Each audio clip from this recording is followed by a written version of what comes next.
अवधूत चिंतन श्री गुरुदेव दत्त श्री स्वामी समर्थ.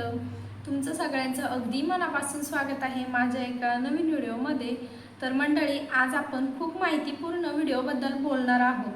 म्हणजेच आपल्या मुख्य दरवाजाजवळ आपण या दोन वस्तू कधीच ठेवायच्या नाही.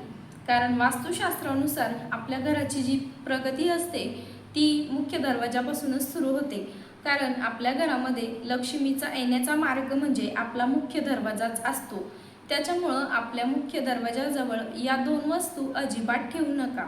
पहिली वस्तू म्हणजे तुटलेली भांडी, तुटलेली किंवा फुटलेली बकेट किंवा तुटलेला माठ, अशा वस्तू आपल्या मुख्य दरवाजाजवळ अजिबात ठेवायच्या नाही.